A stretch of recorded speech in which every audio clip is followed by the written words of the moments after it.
It is a very great honor to welcome Secretary Clinton and to address all of you and to have her address and talk about her agenda for aspiring tech enablement, tech education, and entrepreneurship for the 21st century. Please, it's my great pleasure, Secretary Clinton. Thank you so much. Thank you. Thank you. Well, first let me say I am blown away and really happy to be here. And I wish each and every one of you the very best as you become not only galvanizers, but entrepreneurs and innovators and business leaders in every way.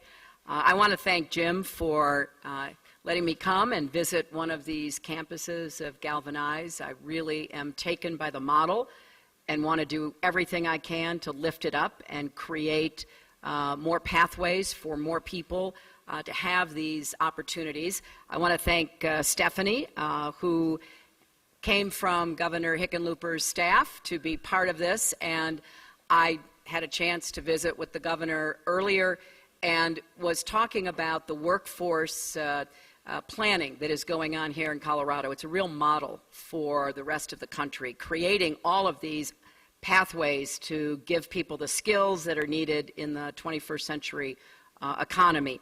Julianne Lerner, thank you very much for the exciting work that Pan Exchange is doing. I know just a little bit about commodities and their trading. They're buying, they're selling, both futures and the actual commodities themselves. And what you are doing, Julie, is just transformational, because for most of the world, the agricultural workers are women.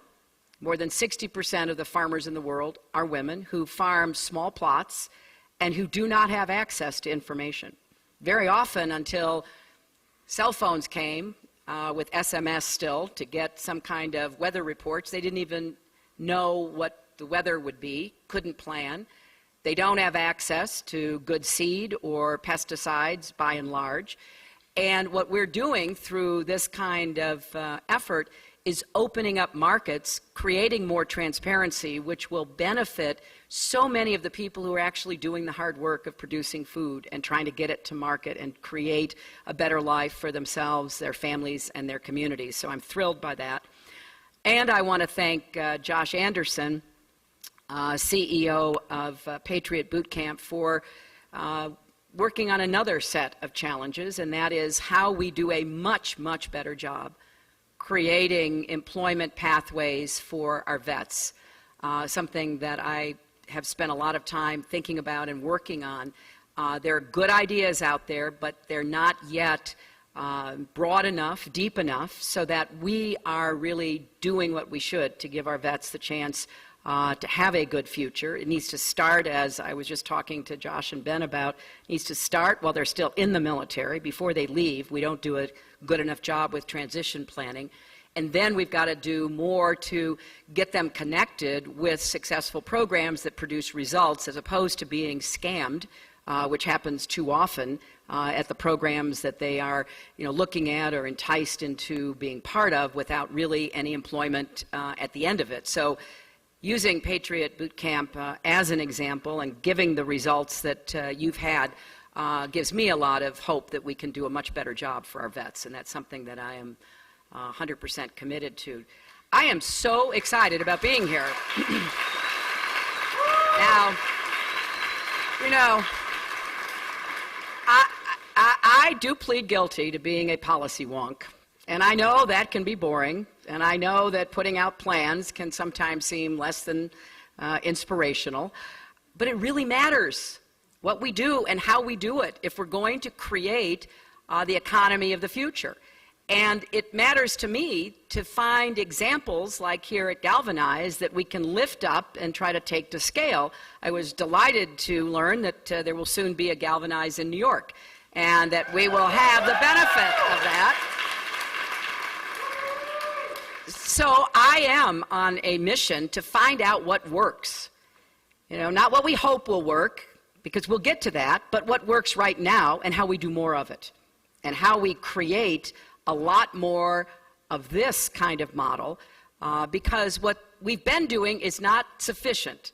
It doesn't really produce the results we want for the vast majority of young Americans, or even mid-career Americans coming out of the military, changing jobs in the civilian workplace.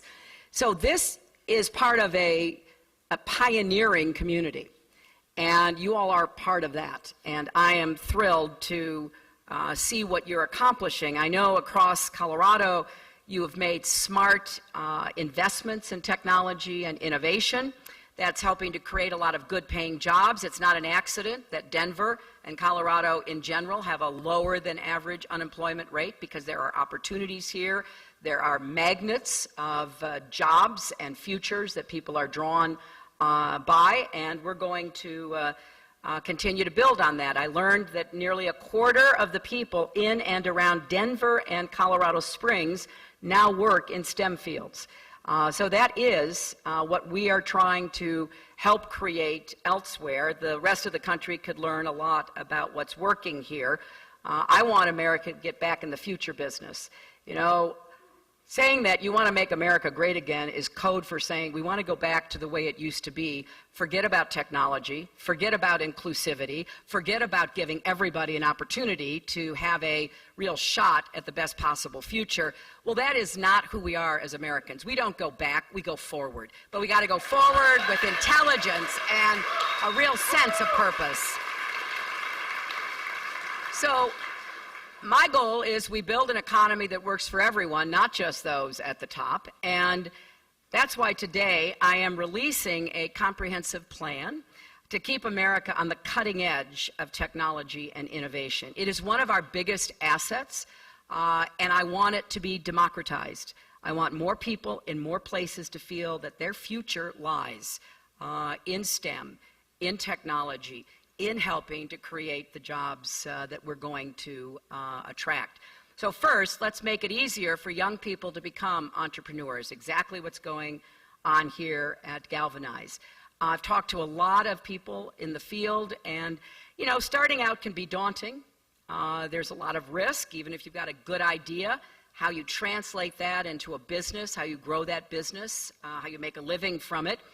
It can be a lot harder if you're juggling student loan payments, and that can cut into what you're able to do, what kind of risk you think you can take. So we're going to help people with student loans refinance their loans to lower rates, and then we're going to let young people who want to start something new defer your federal student loan payments for up to 3 years. So you won't pay a dime on whatever loans you have for 3 years. And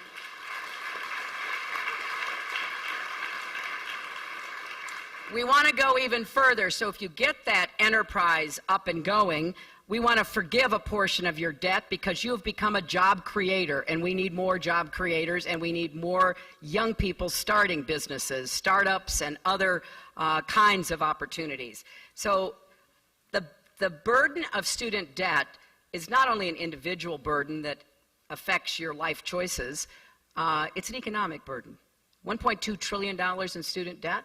Think of how more productive that money could be spent. So this is going to be one of our priorities. Second, we have to make sure every student in America, no matter what zip code that student lives in, gets the chance to learn computer science before they graduate from high school. Those are skills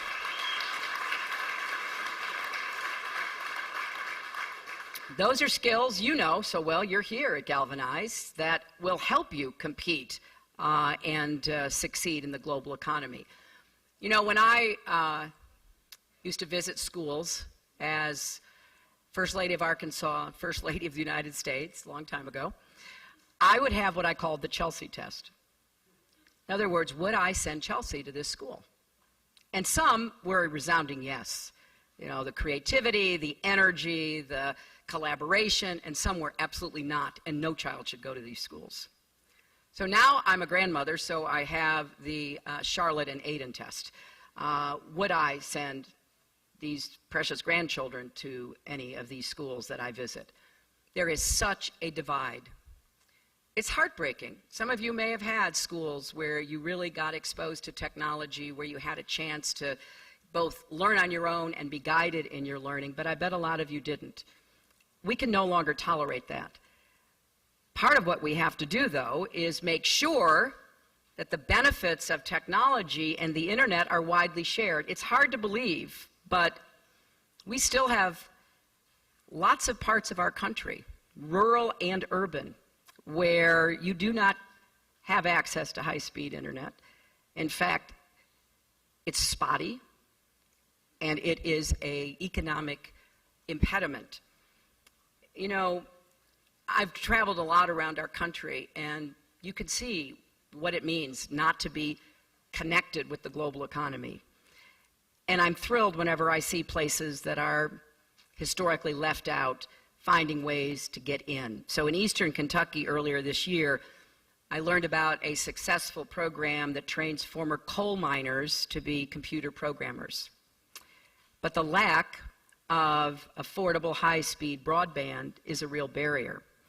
So I intend to make sure we do what we did with electricity and, you know, my grandparents' generation. We connect every home and business in America to high-speed internet, and we do it on as fast a time scale as possible, no later than the early 2020s, because every year we waste means we leave people behind and left out in a way that is heartbreaking and wrong.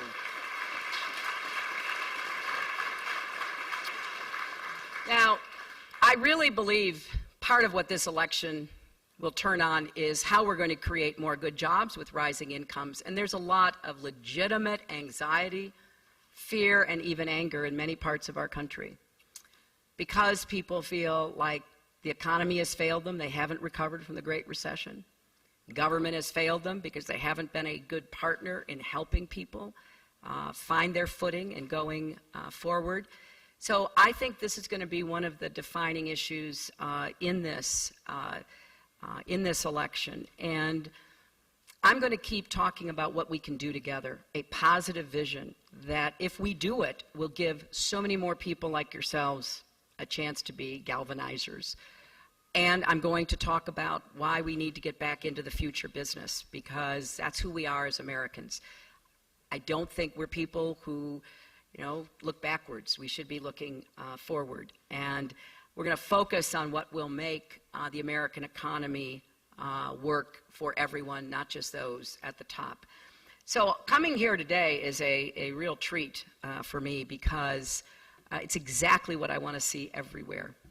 And it is something that I also want to be sure is available to every American. And somehow we're going to have to work to make that so. And that has to start in schools. And it has to start with people believing that every kid can be a part of the future. Not just some of us, but every single one of us. So thank you for really being part of this future that we have to create. It is something that I care deeply about, and I wish you all well. I think it's great you are here, being not only interested in your own future, but helping to build a learning community for technology, as the sign says. And I look forward, Jim, to keep hearing more about what you're doing, why it works, and what more we can do to help you. I've already gotten some good ideas from the folks I've talked to today about what more we can do to make this work for more people. But let me have a chance to just shake some hands and greet you all, as many as I can, before I have to leave. But again, it's a thrill to be here, and I wish you all the very best. Thank you very much.